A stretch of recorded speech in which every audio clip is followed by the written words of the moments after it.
भाई आप कुछ नहीं पूछेंगे, मैं सिर्फ अपनी ओर से अपनी बात कहूंगा, सिर्फ ज्यादा मोटे तौर पर आपको मुझे लगता है कि उसी बारे में बात करनी है। देखिए, ओपीएस हिमाचल प्रदेश में कर्मचारियों की एक बहुत लंबे समय से एक मांग चल रही है। मैंने पहले भी स्पष्ट किया है, जब इस ओपीएस के कॉन्सेप्ट को हिमाचल प्रदेश में लागू करने की बात आई थी, उस वक्त कांग्रेस पार्टी की सरकार वीरभद्र सिंह जी के नेतृत्व में थी, हमारी सरकार नहीं थी। केंद्र से हमारी सरकार ने इस ऑप्शन को भेजा, लेकिन स्वीकार उन्होंने किया और संभवतः पूरे देश भर में हिमाचल पहला प्रदेश था शायद जिसने ओपीएस की ऑप्शन को एक्सेप्ट किया। एक बात। दूसरी बात, हम कर्मचारियों के लिए सदैव खुले रहे।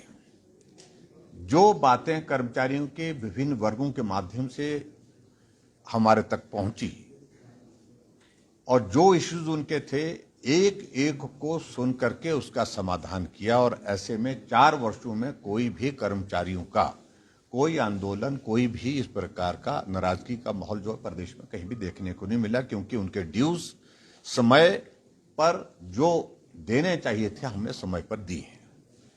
कोविड की स्थिति होने के बावजूद भी कर्मचारियों के ड्यूज भी दिए, कर्मचारियों के एक दिन की सैलरी डिले नहीं की हमने, एक दिन के लिए पेंशन डिले नहीं की। ऐसी परिस्थिति में जिस मांग को लेकर के हमारे सामने आए हैं, मैंने विधानसभा के अंदर एक बार नहीं अनेक बार कह दिया कि इस संदर्भ में हम जो उनका सुझाव है, जो उनकी बात है, उसको सुनने के लिए तैयार है, हमें कोई आपत्ति नहीं है। और हमने समाधान क्या हो सकता है उसके लिए उनकी ओर से आग्रह आया था कि एक कमेटी कॉन्स्टिट्यूट की जाए। वो कमेटी हमने चीफ सेक्रेटरी की अध्यक्षता में कॉन्स्टिट्यूट की है। अपनी बात उनके पास भी रखी जा सकती है। और आज जब आंदोलन के लिए उन्होंने कॉल दिया है तो हमने कहा कि आप आए हैं, आपका स्वागत है, आप अपनी बात को लेकर के जो बात कहनी है वो कहिए, लेकिन 10-15 प्रतिनिधि जो आपके प्रमुख हैं, जो आना चाहते हैं, वो आए, बात करें। लेकिन उन्होंने 103 के पास आकर के असेंबल होकर के वहां पर ट्रैफिक को जाम किया। आना जाना शिमला का आपको मालूम है कि कितना कठिन हुआ, लोगों को परेशानी हुई उस कारण से। और उसके बाद पुलिस के साथ भी स्कफल करने की कोशिश की। कर्मचारी हैं वो, और मैं आज भी उनके साथ यही कहना चाहता हूं, अपनी मांग करिए, लेकिन मेहरबानी करके आप कर्मचारी हैं सरकार के, और ऐसे में सरकार के खिलाफ आप अपनी बात जितनी शालीनता से कह सकते हैं कहिए, लेकिन जिस भाषा में कुछ लोग बात करने की कोशिश कर रहे हैं वो उचित नहीं है, एक कर्मचारियों के लिए किसी भी तरह से उचित नहीं है। हमने चीफ सेक्रेटरी को भेजा कि उनसे बात करिए, उनके अगर प्रतिनिधि आकर के हमसे बात करना चाहते हैं उनको लेकर के आइए। हमने वरिष्ठ मंत्री सुरेश भारद्वाज जी को भेजा कि उनके कुछ लोग अगर मिलकर के हमारे पास मिलने के लिए आना चाहते हैं तो वो आए, उनकी बात सुनेंगे, लेकिन आंदोलन जो है उसको सस्पेंड करें। आंदोलन के कारण वो भी कठिनाई में है, वो उनको भी परेशानी है और लोगों को भी परेशानी है, लेकिन उसके बावजूद उन्होंने अभी तक इस बात को लेकर के सुना नहीं। और जिस तरह से वो मांग कर रहे हैं कि मुख्यमंत्री आकर के उनके बीच में आई, वो संभव नहीं है। उनको इस बात को समझना चाहिए।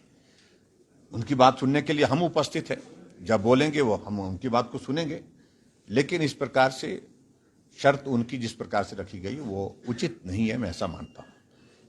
और दूसरी बात, वो राजनीतिक दृष्टि से खिलौना बनने की कोशिश कर रहे हैं, तो मैं समझता हूं कि वो भी उचित नहीं है। अपनी मांग कहने का अधिकार है, अपनी बात कह दी उतना पर्याप्त है। और इसके बाद फिर मैं अंत में एक बार अपील कर रहा हूं आप सबके माध्यम से कि अपने जो प्रतिनिधि उनके हैं, उन प्रतिनिधि के साथ बात करने में हमको कोई भी कठिनाई नहीं है, लेकिन ये संभव नहीं है कि हम जाकर के वहाँ लोगों के बीच में जाकर के कोई बात करें। वो आना चाहते हैं वो आएँ, अपनी बात कहें।